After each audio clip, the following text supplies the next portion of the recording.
Hey, what is up everyone?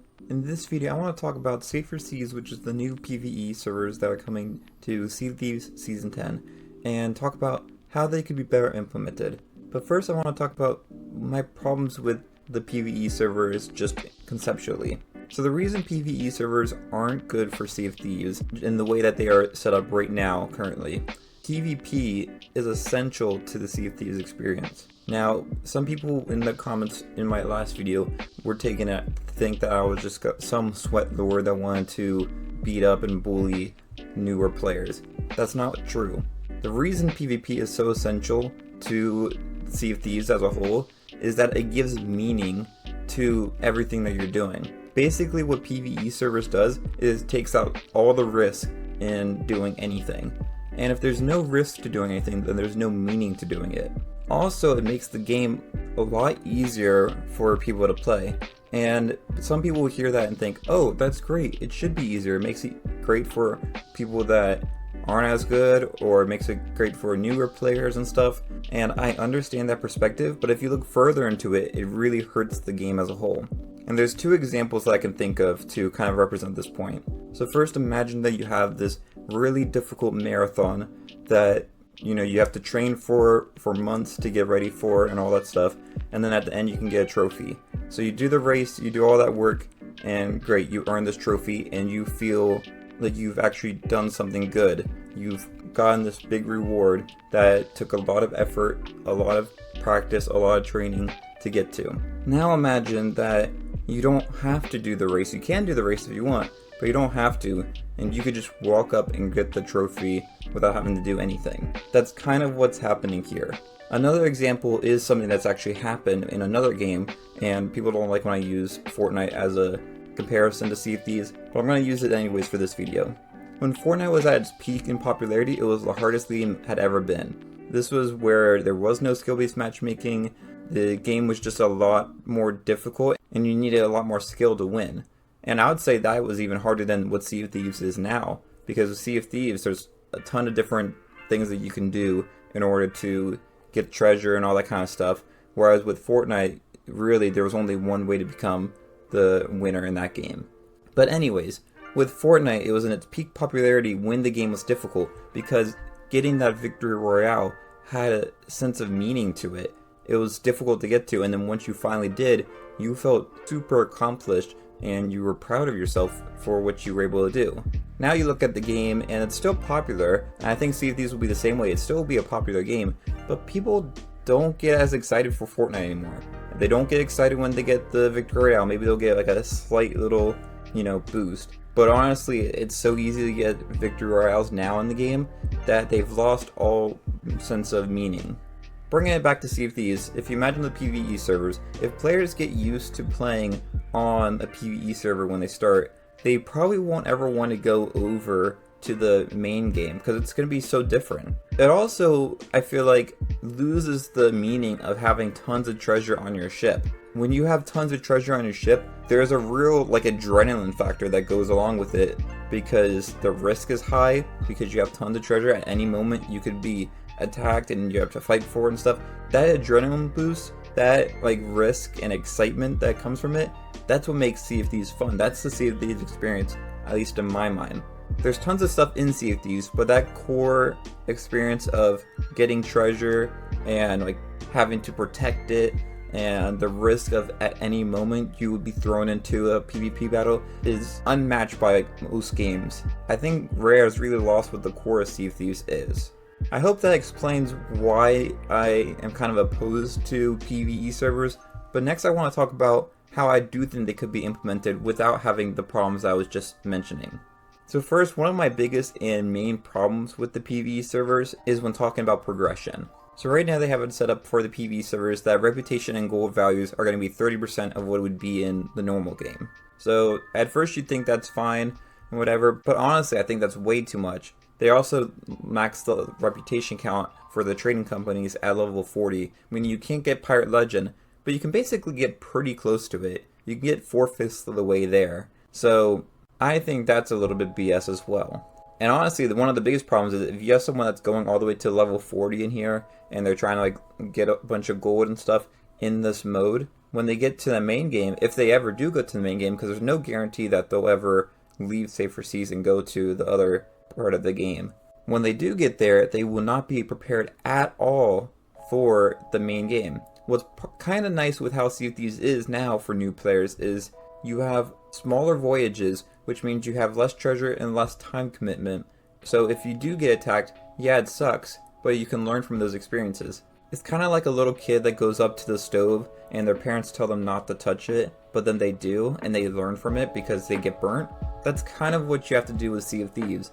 You have to lose some battles in order to get better at the game, which will never happen in Safer Seas. With all that said though, I do think that there is room for progression in the PvE servers, but I think they've gone about it the wrong way in here. So my approach would be a lot more limited in terms of what you could progress. So reputation and gold values would basically be non-existent except for in certain situations, which I'll talk about.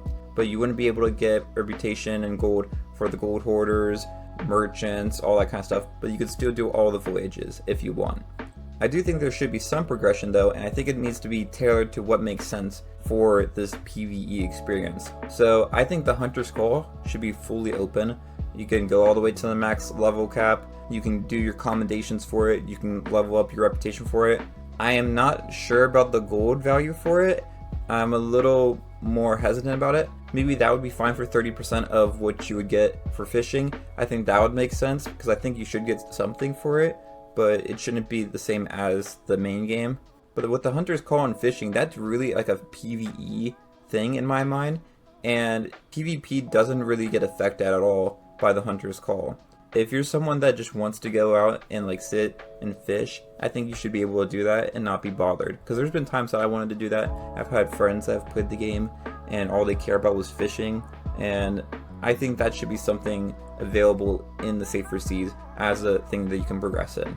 The next thing I think that Safer Seas can be really great for is the story content. So all the Tall Tales and Adventures I think should have full progression, so you can get all your accommodations. You can even get the gold reward that you get for doing the Tall Tales. I think that should be limited though. I think that should be a little bit less than would it be in the main game, because people that are doing in the main game also have more risk. So there should be a little bit of a boost for that. But in general, I think story content is where this is going to shine the best, because I'll tell you full out right now, whenever we get a new adventure or Tall Tale or something, I'm going to be doing it in Safer Seas because it just makes sense. If you don't really want to get bothered and you don't want to spend like a 2 or 3 hour detour with people fighting you and stuff while you're just trying to do a story mission. So I think PvE servers are really going to shine with the story content. Another thing that I think should be able to be progressed is the season pass. So this might be a little bit more controversial, but I think you should be able to get renown in this Safer Seas mode. I don't even think it should be decreased. You won't be able to do all the stuff that gives you renown, such as like the PvP and some like the world events and that kind of stuff. But just sailing around, fishing, doing Tall Tales and whatever, doing voyages, I think you should get renown for all that, and I don't really see the season pass affecting PvP at all. There's no disadvantage from having the season pass fully available inside the PvE servers. Then finally, I think accommodations is going to be somewhere where you have to tailor it a little bit, because there's accommodations that I think should have to be done in the main game, but a lot of them I think could be done just inside the PvE servers. Stuff like the skeleton thrones, that doesn't need to be locked to the main game. I'm sure there's tons of other accommodations that would be fine to do inside the PvE servers. Really, I think where I want to limit is more with the reputation and gold that people can earn inside the PvE servers. I think PvE servers can be really great for newer players and less experienced players, especially younger players that maybe don't have the skills yet and will take them a bit longer to get up to that point. Maybe even just, getting a bit older to be able to do and understand all the mechanics of the game. So just to make it clear again, I am not against the PvE servers, I'm just against how they've been implemented. I do have some other ideas though of what they should have done with these PvE servers. I feel like if you're going to make this a new mode in the game, you might as well just go all the way. Right now you can do 1 to 4 players, which, good. It's not just by yourself, that's good. But you should have made it so that you can have everyone hop onto their own ship, or you could have 2 people on one ship and 2 people on another ship, or whatever. And if you have to set that up before you get into the game, that's perfectly fine. Or if you could do it in the game, that'd be great as well. But it would make so much sense to me if you could have your friends be on different ships. That would make this mode like a million times better.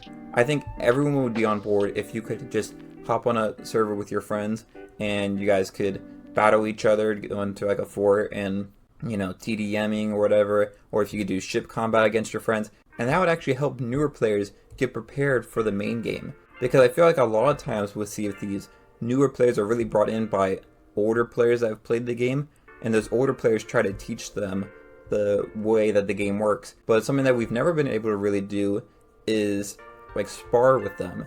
You can do some stuff, like you can, you know, throw blunder bombs and damage each other. That's not really the same thing. I think making it so that you can have your friends get on different ships and be on different teams where you can hurt each other and stuff would be an amazing thing for PvE servers. Another thing that they could have done with this, if they even wanted to go even further and make this an amazing feature, is tied in with the guild system that they had announced for Season 10 as well. We should be able to have one of these private servers where someone can start it for the guild, and then they can make it open or close, and if it's open, any guild ship can join that server and they can all play. This would really make like custom events and other stuff a lot easier to do and a lot more fun for people that want to do special challenges, or even just the thing that I just talked about a second ago. If you don't want to have to do it separate based off of like people in the same like party or whatever, you can just do a guild server and then any guild ship can just join in that. That would be an amazing feature, because then it would really give PvE servers a distinct feel and a reason for it to be existing in Sea of Thieves. Right now it just feels like kind of like the kiddie version of Sea of Thieves and not really a nice, good mode that everyone can enjoy.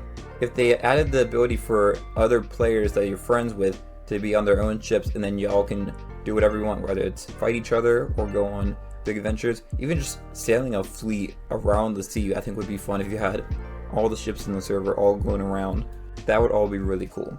But I think that covers all my thoughts with Safer Seas and the PvE servers that we're getting in Season 10. I'd love to hear what y'all think about this in the comments below. I hope I made my point clear, but if I didn't, if you're confused about anything I said, definitely leave a comment below and let me know. And let me know what y'all think about this. Do you think it's perfect how they implement it now, or do you think there's better ways to implement PvE servers in the game? Love to hear it all in the comments below, but if you enjoyed this video, it'd be great to like and subscribe. Until next time, thanks for watching, and I'll see y'all later. Bye y'all.